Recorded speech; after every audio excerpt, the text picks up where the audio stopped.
How's it going, guys? So, Ricky Burns is going to be defending his WBA light welterweight title against a guy called Kiryl Relikh. Now, I've seen this guy fight a few times. For those of you who don't know who he is, he's a fighter from Belarus, 26 years old. He's trained by Ricky Hatton.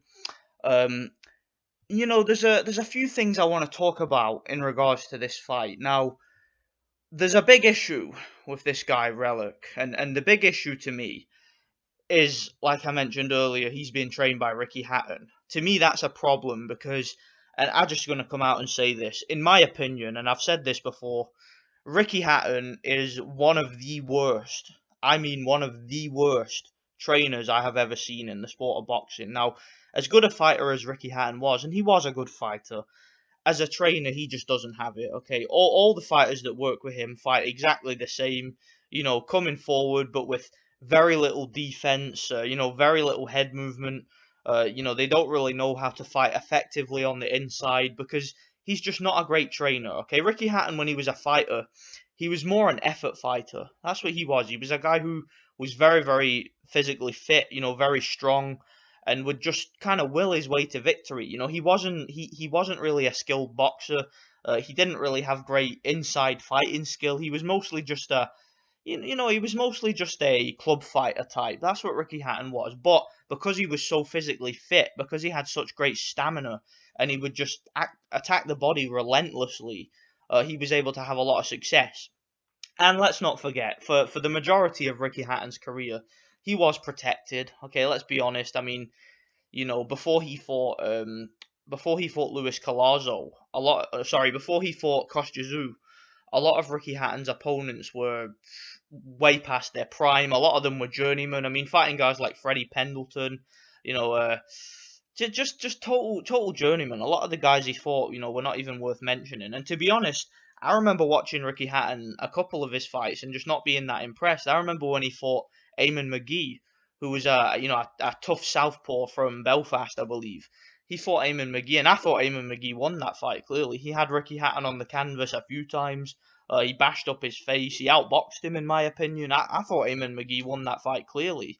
And there was more fights that I just saw Ricky Hatton in where he always got cut up and he always got marked up, and I always felt that going in against an elite fighter, I didn't really think he'd have a chance. And I was a lot younger back then, and I was just a kid watching boxing. But Ricky Hatton is probably one of the fighters that I watched most because he was probably the most popular fighter in the UK, along with Joe Calzaghe at the time, because those two were champions simultaneously. And Ricky Hatton was always, I think, the more popular of the two. And I just, me watching him, I saw him as just a tough, hard bastard, but I never saw him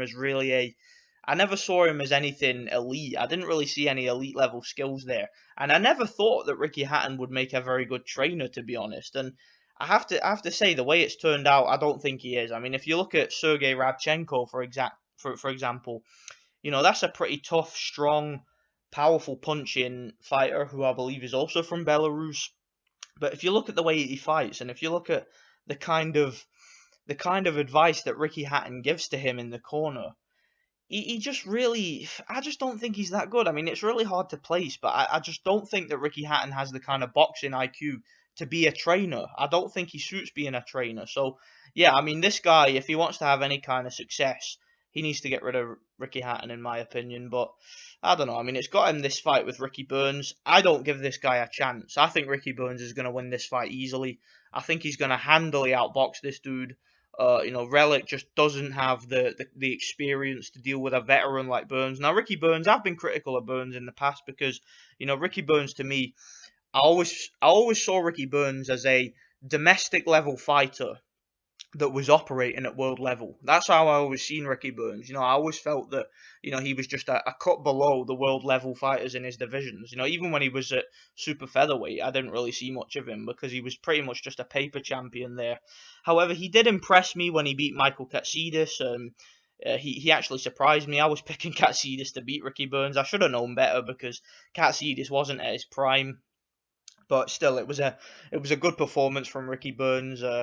He also impressed me when he fought Kevin Mitchell. I did pick Ricky Burns in that fight, but I didn't pick him to win by knockout. The fashion that he won that fight in, knocking Kevin Mitchell out in 4 rounds, that did surprise me and it did impress me. And yeah, Glasgow was buzzing that night, man. There was a lot of attention surrounding that fight. With the whole England versus Scotland stuff. So that was a good event. And I just think Ricky Burns, yeah, he is a good boxer. He is a veteran.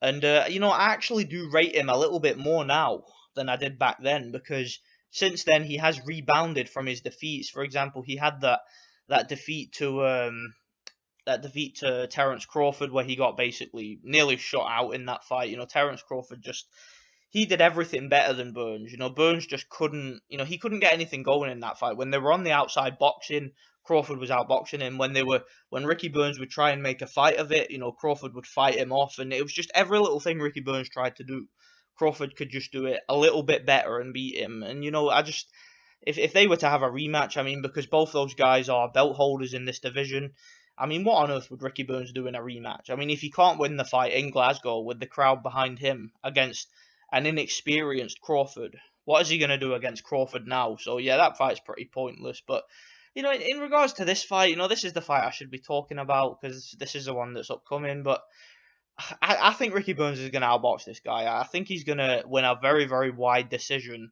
I think it's going to look easy, to be honest, because like I said, this guy training with Ricky Hatton, just the way that he fights, that come forward, just that macho style that Ricky Hatton teaches these guys, but they don't have the kind of energy, or just the kind of relentlessness that Ricky Hatton had in his prime. So these guys can't fight that way. They can't fight like he used to fight. They need to learn how to be a little bit more conservative of their energy. And Ricky Hatton just doesn't have the boxing IQ to teach these guys, in my opinion. So yeah, I think Burns is going to outbox him. Burns has got a pretty good tight guard defense, and he can fight doing a little rope-a-dope sometimes. I mean, if you look at his fight against Cassidy, Burns did the rope-a-dope very well in that fight. Very smart rope-a-dope. The guy was coming forward. And the reason I bring up the Cassidy fight, the reason why I'm using that fight as an example, is because Cassidy, in my opinion, is a far better pressure fighter than this guy that Ricky Burns is about to fight. Although this guy is bigger and a little bit stronger than Cassidy and probably hits a bit harder, I think Cassidy's had a lot more energy and a lot more heart than this guy. I mean, Cassidy, for those of you who don't know who he is, he's a very, very tough, very relentless pressure fighter from Australia, a guy that would just never quit. A guy that gave Juan Manuel Marquez an extremely difficult fight before getting stopped. I mean, he had Marquez on the canvas and was outworking him at times. So, yeah, I think if Ricky Burns can deal with somebody like Catsidy,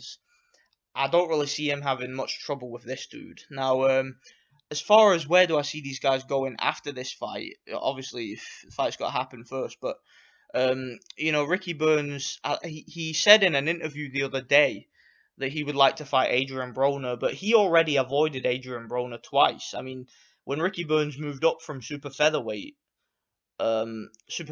sorry, I believe that, no, was it super featherweight? I don't fucking remember. I think it was super featherweight. Yeah, he moved up to lightweight, and Adrian Broner was his mandatory for the IBF, and that fight was being negotiated, I believe, to take place in America. Ricky Burns was going to defend his title over in America against Broner, but Burns decided to move up in weight, and his excuse, it may have been a valid excuse, I don't know, but his reason for not taking the Broner fight and for vacating his belt was that he could no longer make the weight. Although I remember just something like a week before then, he said in an interview that he makes weight comfortably. So, I never really, that's why I was critical of Burns for that, because, at the time I was wanting him to go over and fight Broner, because I thought that was a really good fight. But, he just didn't want the fight for whatever reason. Perhaps it was legitimate. Perhaps he couldn't make the weight. I don't know. But yeah, he moved up and won the belt at lightweight, and then obviously lost it. But right now he's in a division 140, which I don't think he really belongs in this division. I don't think he can hang with the top dogs. I would take Terence Crawford again over Ricky Burns. I would take Edward Troyanovsky, who's the IBF and IBO champion. I think he would stop Ricky Burns based on styles. I literally don't think there's anything Ricky Burns could do to win that fight. I think he'd get blown away. And I wouldn't take Ricky Burns over Victor Postal either. Now, I would take Victor Postal in that fight any day. So, I just don't see what Ricky Burns is going to do in this division. I mean, I believe he's going to beat this guy, but I mean, say he loses to this guy. If he loses to this guy, because this guy can punch, he's got 19 knockouts. So if he loses to this dude, I think it's probably time for him to consider retirement. I know he did consider retirement before, after he had a broken jaw in the Beltran fight, a fight where he lost clearly and then got a draw. Um, I mean, trust me, even here in Glasgow, everybody here knew that Ricky Burns lost that fight when he got that draw. I mean, I remember at my work the next day, everybody was talking about it. Yeah, he showed heart, he was brave, but he shouldn't have got the draw. Basically, he lost the fight clearly. And he was actually, I believe, in an interview or something, he was talking about considering retirement because of the injuries that he'd suffered, not just in that fight, but in the previous fight against Gonzalez. He ended up with a broken nose in that fight, and I believe he was some other injury too he suffered. So yeah, Ricky Burns, he's been around for a long time, and I just wonder if he doesn't get past this guy, will he consider retirement? I don't know. But anyway, let me know what you guys think. Thanks for watching.